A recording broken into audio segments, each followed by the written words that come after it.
Anger is a natural response to being wronged. It's a powerful emotion that surges within us when we feel betrayed, hurt, or disrespected. And in those moments, it feels justified, feels like the only natural reaction to the pain we've experienced. But what happens when we hold on to that anger? What does it do to us? Imagine carrying a heavy weight around your neck every day. It's invisible to everyone else, but it's always there, pulling you down, exhausting you. That weight is anger. It starts small, just a slight irritation, an injustice, a wrong that we feel needs to be corrected.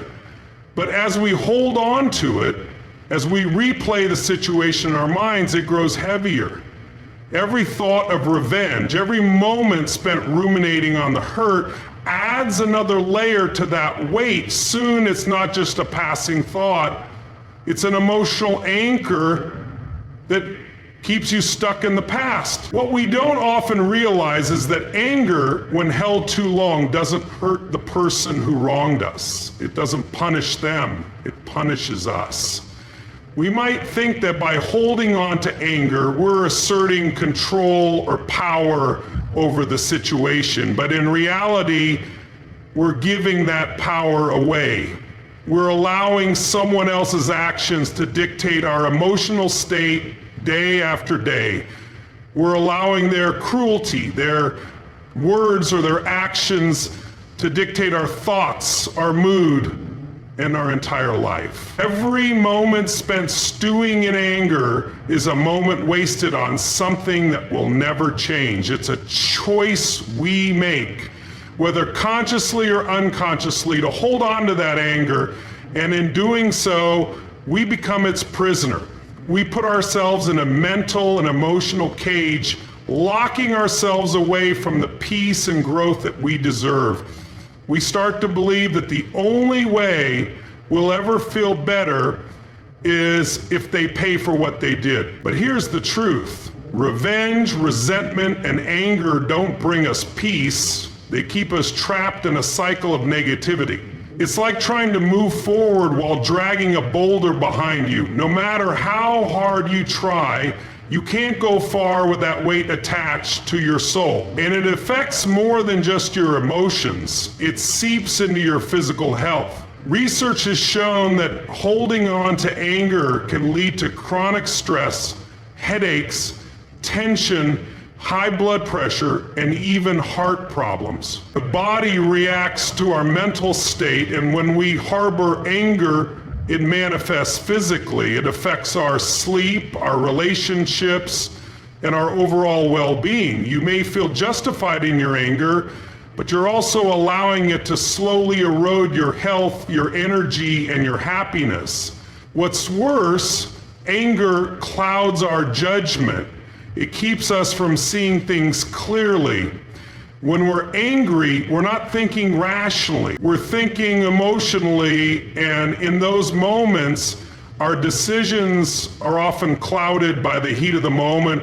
We might say things we don't mean, take actions we later regret, and isolate ourselves from people who could help us heal.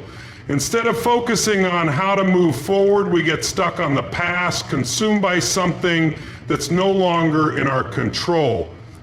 The truth is, holding on to anger keeps us stuck in a toxic relationship with the past. Every time you revisit the moment of hurt, you open the wound. It's like picking at a scar and hoping it will heal, but instead of healing, it keeps bleeding.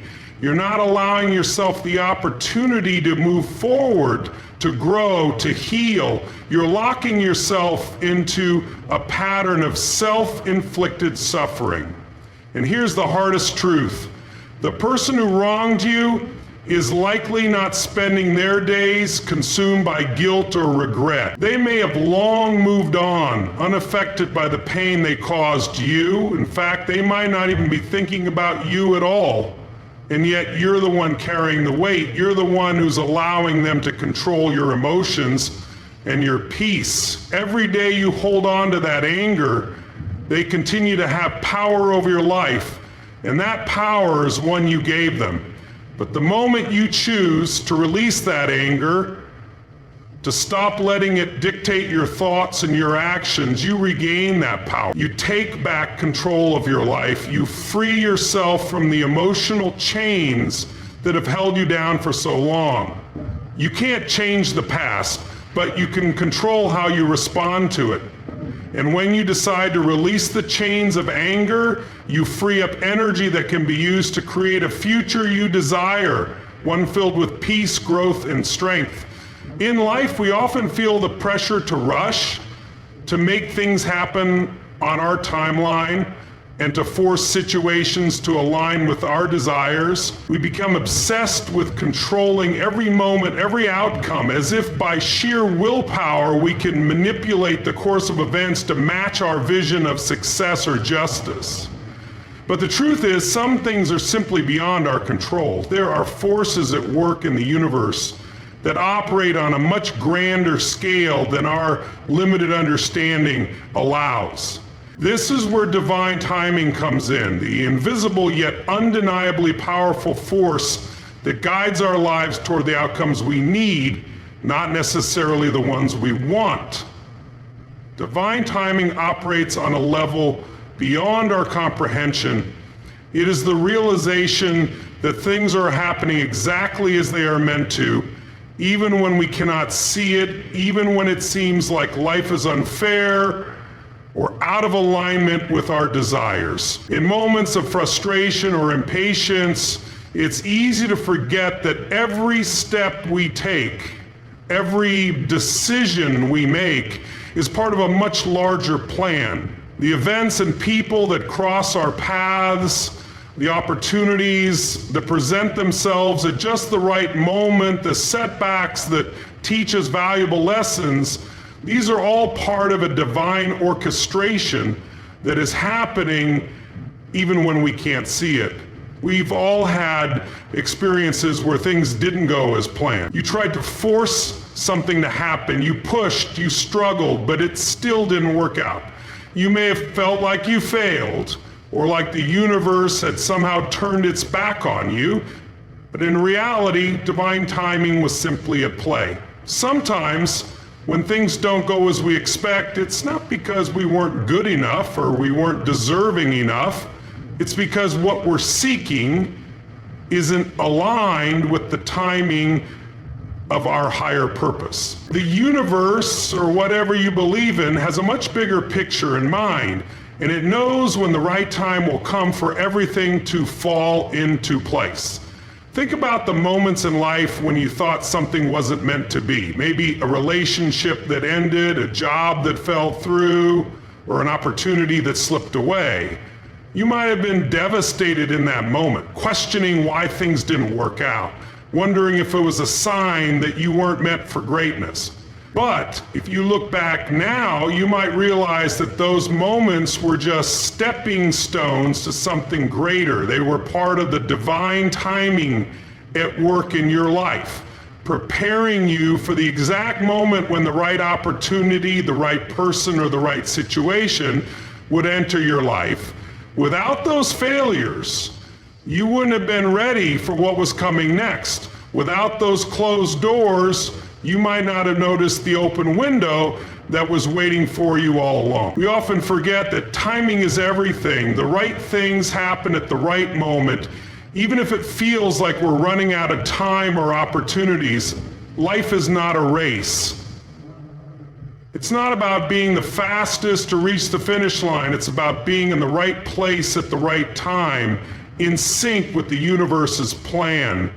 We may think we know what's best for us in the moment, but there is wisdom in surrendering to the flow of life. When we stop fighting against the current, we begin to see that the very things we've been striving for are often already on their way to us, but not until the time is right.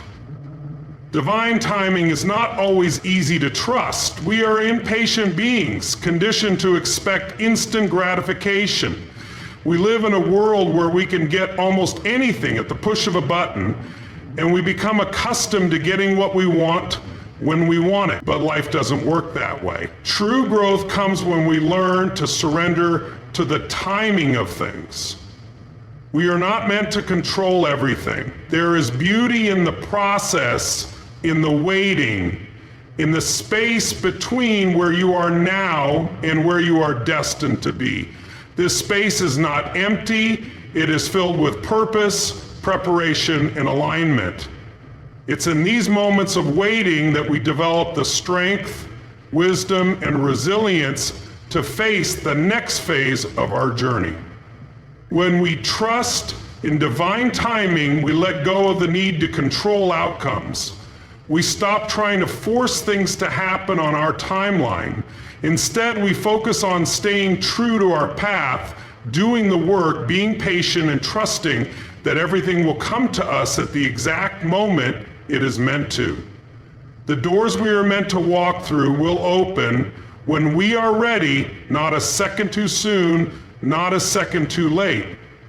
Every challenge, every hardship, every moment of waiting is not a test of our ability to rush or force things into existence. It's a test of our faith in the process, in the unseen forces that guide us toward our highest good. This doesn't mean we should sit back passively and wait for life to happen to us. Divine timing works best when we are actively engaged in our growth, taking action and doing the work required to get us where we need to be. But it's important to recognize that while effort is necessary, patience is just as vital. The right things will come to us when the time is right, and often the waiting itself is part of the preparation.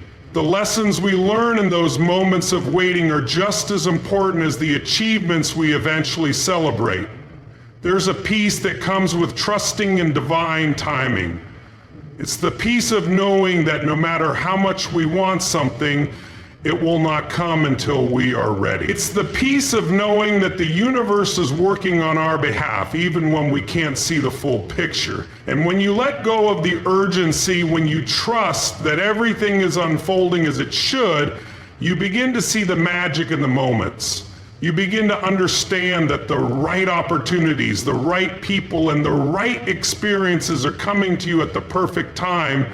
And when they do, you'll be ready to receive them because you've prepared yourself for what's next. In life, we often look around us and measure our success by the standards of others. We compare our progress, our achievements, our failures, and our dreams to the people around us. It's a natural human instinct to want to belong, to fit in, and to know that we are on the right path. But here's the truth. Your journey is unique. Your growth is personal. And it is only when you shift your focus inward toward your own growth that you begin to truly evolve into the person you were meant to be. The world has conditioned us to constantly look outside ourselves for validation. We're taught to measure our worth by external accomplishments. The job we have, the house we live in, the car we drive, the people we know. But these things do not define your true growth. True growth happens within. It is the progress you make as a person, not the accolades you collect. It's about how you evolve from within, how you expand your mindset, how you develop your character, and how you use your experiences to shape a better version of yourself. Focusing on your own growth means giving up the need to constantly compare yourself to others. It's easy to fall into the trap of measuring your worth by someone else's success, especially when we live in a world full of social media platforms and curated images of perfection. But comparison only distracts you from the most important thing, your own evolution. When you focus on someone else's path, you take your eyes off your own, and as a result, you limit your potential to grow because you're not investing the time and energy into developing yourself. Growth comes when you stop chasing someone else's vision of success. Every person's journey is different. And each person is on their own timeline. Just because someone else is ahead of you or appears to be further along does not diminish your worth or the power of your potential. There are no timelines to success, no set milestones that you must reach by a certain age. Growth is not a race, it's a lifelong process. And the beauty of focusing on your own growth is that it allows you, it's important to remember that growth is not always linear. It's easy to think that success or personal development is a straight path, but that is rarely the case. Growth happens in cycles, and sometimes we take steps forward only to find ourselves facing setbacks. But those setbacks are just as valuable as the moments of success. They are the times when we learn the most about ourselves. They are the moments when our character is tested, when we discover what we're truly made of. And it's in these moments of challenge and discomfort that we have the opportunity to grow the most.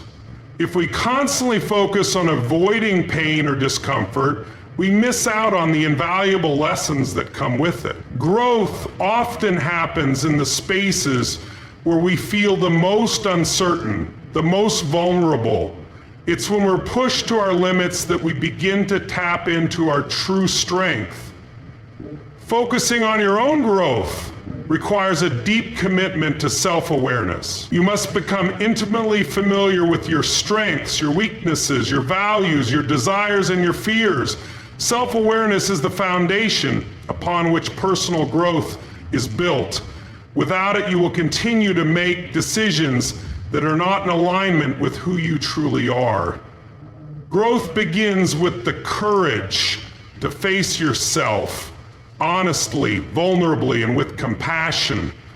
It's about acknowledging where you are, where you've been, and where you want to go. And once you have that awareness, you can begin to take intentional steps toward becoming the best version of yourself. It's also crucial to remember that growth requires patience. In a world that is constantly telling us to hustle, to push harder, to achieve more, we forget that real growth is often slow. It's easy to look at the success stories of others and think that they achieved it all overnight, but the reality is that growth takes time. It takes persistence. It takes dedication. It takes the ability to get back up after every fall and to keep moving forward, even when the progress feels minimal. Progress is progress, no matter how small. The key is consistency. When you focus on growing every day, even in small ways, you begin to build momentum. And before you know it, you'll look back and realize just how far you've come. But the key is not to rush the process. Growth cannot be forced. It happens at its own pace. Part of focusing on your own growth is learning to set boundaries that protect your energy. You cannot grow if you are constantly drained by the needs and expectations of others.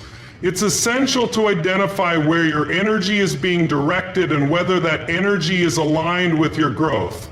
Saying no to distractions, toxic relationships, or activities that do not serve your purpose is an act of self-respect. Your time, your energy, and your focus are precious, and when you channel them into the things that matter most to you, your growth, your vision, and your goals, you create an environment where you can truly thrive. When you begin to focus on your own growth, you also begin to shed the weight of other people's opinions. We often let the judgments and expectations of others weigh us down, fearing that we won't be accepted or loved for who we truly are. But when you realize that your growth is not dependent on anyone else's approval, you become free.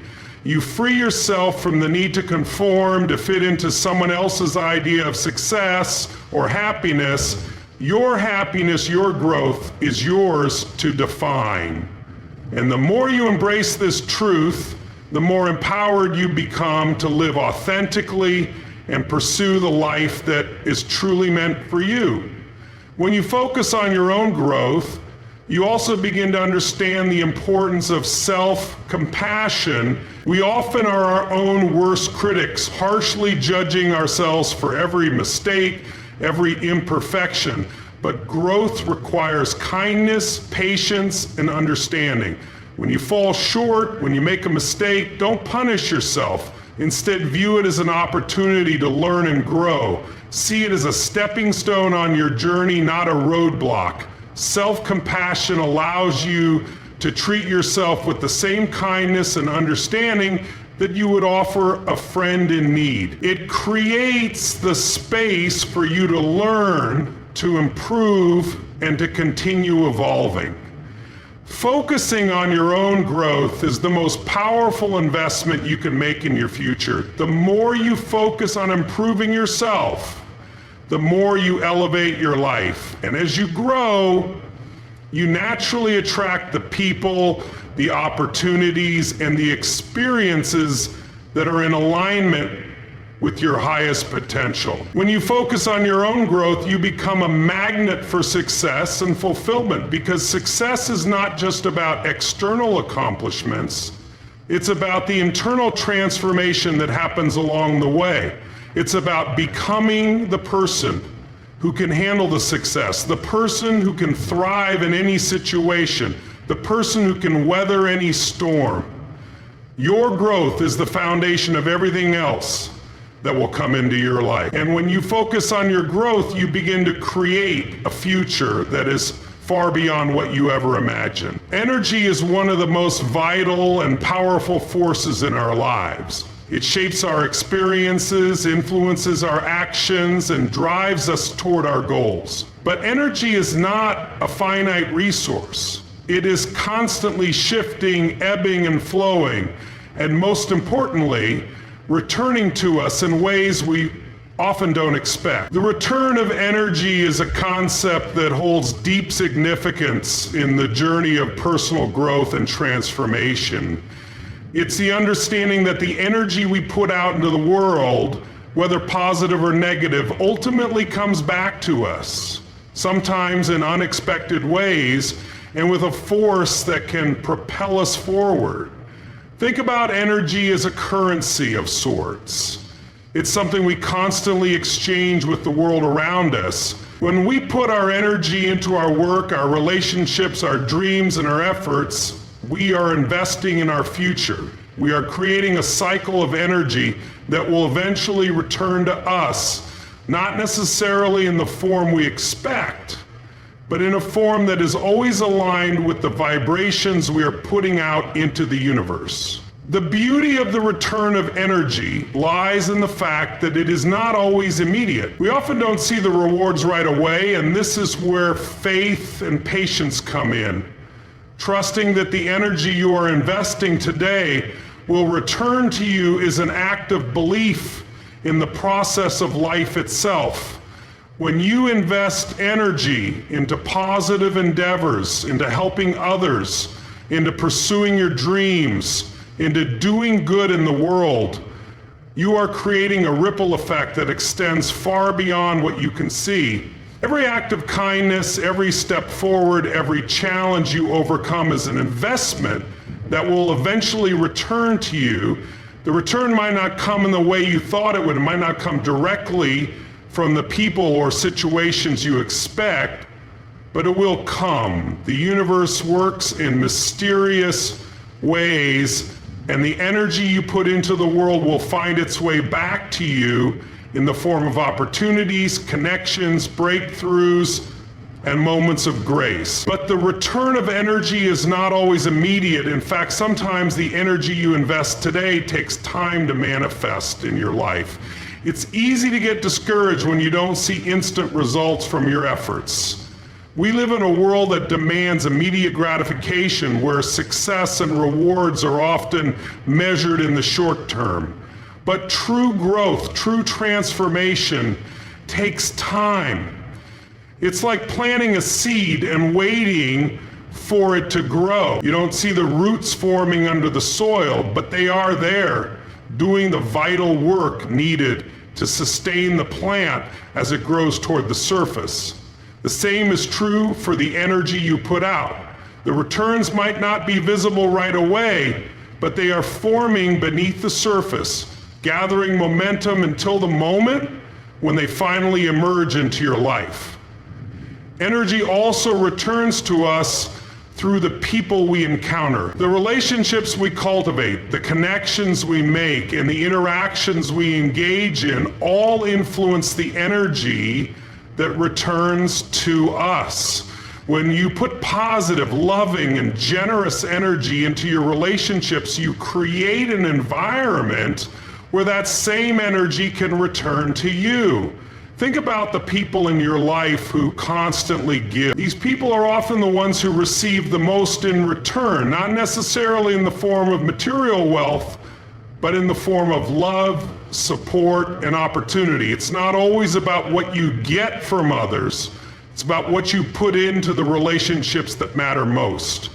When you invest your energy into creating meaningful connections, those connections have a way of bringing unexpected blessings into your life. The return of energy is also linked to the way we manage our internal energy. We often get caught up in the external world, the demands of work, the pressures of social life, the expectations we place on ourselves, and forget that our internal energy is just as important. If we are constantly drained, stressed, and overwhelmed, the energy we put out into the world is tainted by that fatigue. But when we take the time to recharge, to nurture ourselves, to reset our minds and bodies, we restore our internal energy and become more aligned with our true purpose. The return of energy can only happen when we are in balance with ourselves. When we neglect our own well-being, we limit our ability to generate the positive energy that will come back to us. But when we take care of ourselves physically, mentally, and emotionally, we become a magnet for the kind of energy that will help us achieve our goals and fulfill our potential. There is a law of attraction that governs the return of energy. When you put out energy with a sense of purpose and belief in your own worth, you attract energy that matches that frequency.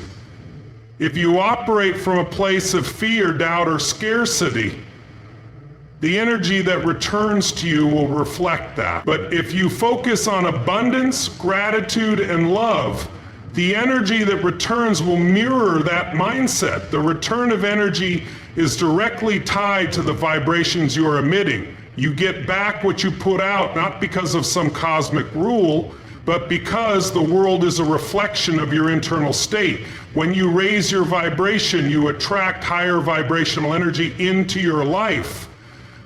But not all energy that returns to you is positive. Sometimes the energy we put out comes back in ways that challenge us, that test us, that make us question our beliefs and our path. This is not a sign that the universe is punishing us. It is a sign that the energy we put out is in need of adjustment. If we have acted with anger, resentment, or negativity, those emotions will return to us in ways that force us to confront the energy we've been projecting. This is a powerful opportunity for growth. It's a chance to reassess our actions, to take responsibility for our energy, and to make a conscious decision to shift our mindset. The return of negative energy is not a permanent state. It's simply a reflection of where we need to grow and how we can align our energy with more positive, productive forces moving forward. In relationships, work, and every aspect of life, the return of energy operates as a cycle. We give, we receive, and then we give again. This cycle is never ending. Just as we have the power to put energy out into the world, we also have the power to choose how we respond to the energy that comes back to us. We can choose to let it empower us, to learn from it, and to use it to fuel our next move. We can choose to see every return of energy as an opportunity to grow, to rise higher, and to become the best version of ourselves. Every moment is a chance to reset, to shift, and to create the future we desire by the energy we invest today. When you understand the power of the return of energy, you no longer fear setbacks or delays. You recognize them as part of the process of your evolution. You trust that everything you put out is working in your favor, even when it doesn't seem like it in the moment. The return of energy is a reminder that what you give to the world always comes back to you multiplied. And when you approach life with this awareness, you begin to make decisions from a place of intentionality, knowing that the energy you invest today will shape the life you live tomorrow. In conclusion, the return of energy is a powerful force that shapes our lives in profound ways. The energy we put out, whether positive or negative, ultimately finds its way back to us, often in unexpected and transformative forms. By focusing on nurturing our own growth, staying patient, and embracing the cycles of life, we allow ourselves to tap into the full potential of this energy. When we align our actions with positivity, love, and purpose, we attract the same energy back, propelling us forward. Remember, every action, every thought, and every effort you make today is part of the energy you'll receive tomorrow.